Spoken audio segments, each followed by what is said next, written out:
Renan Barao, the dominant champion, is meeting TJ Dillashaw. This is the rivalry that we've seen. Novo and Yao, Team Alpha Male, the unexpected contender. Can TJ Dillashaw pull off the upset? Can he shock the world? We'll find out. Renan Barao is absolutely one of the best fighters in the world, pound for pound.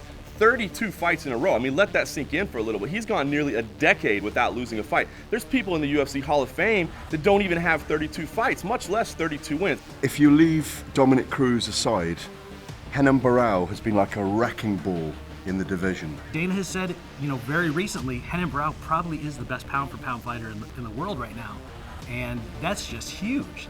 When he came to the UFC, the question was, what kind of level of fighters was he beating on the regional level in Brazil? How did he build this streak over a bunch of nobodies? But he comes to the UFC and he beats everybody. The number 5 guy in the world, beat him. 4, got him. 3, got him.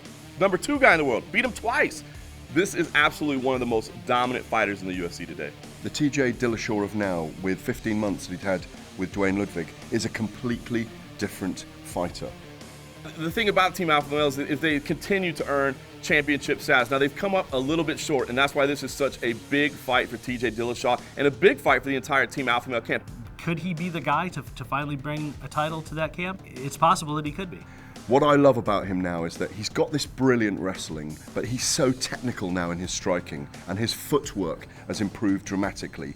This is the big climb for TJ Dillashaw to the top of the division. With TJ Dillashaw's improvements and what he's bringing to the table against what Renan Barao brings every single time he's in there, I think we're going to see an exciting fight. I think we're going to see aggressive striking from the very get-go. I think this could be an early finish one way or the other.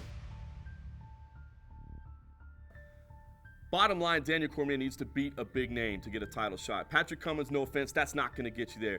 Dan Henderson is a big name. If Daniel Cormier can beat Dan Henderson, he can absolutely prove that he belongs in a light heavyweight title shot. A matchup between two of the best wrestlers the sport has ever seen.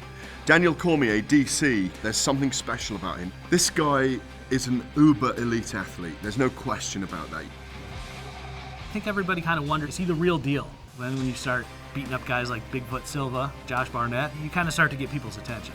Dan Henderson, an absolute legend of the sport, a UFC Hall of Famer for sure in the future when he finally decides to hang it up, but still competing at a high level. You can never count the guy out of a fight. In some ways, he's at his most dangerous when he's in trouble. When he brings that right hand, like just from out of nowhere and destroys somebody like Shogun, everybody starts to realize, okay, Dan Henderson's not going anywhere.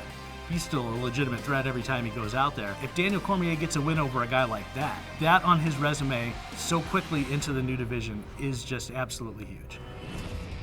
Robbie Lawler, how can you not be a fan of Robbie Lawler? I think every fight fan loves to see Robbie Lawler fight. A guy that's been fighting since he was a teenager. This man has lived the life of mixed martial arts, but now I think he's fighting better than ever. It's testament to Robbie Lawler that he's getting back into the octagon against a guy of the caliber of Jake Ellenberger so quickly after the Johnny Hendricks fight. Going 25 minutes with anybody, you see a lot of guys that aren't ready to get back in there for 6 months. And here that guy kind of walks out of that arena in Dallas and is like, let's do it again, let's go.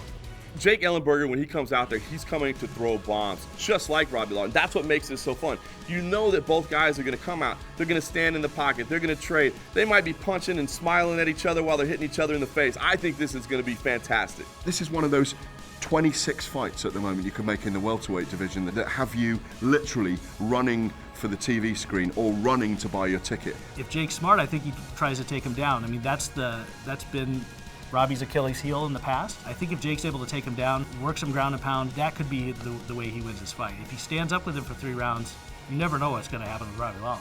You could be hurting him for the first 4 minutes of a round, and then Robbie just decides he's going to clock you, and that's it. Your night's over.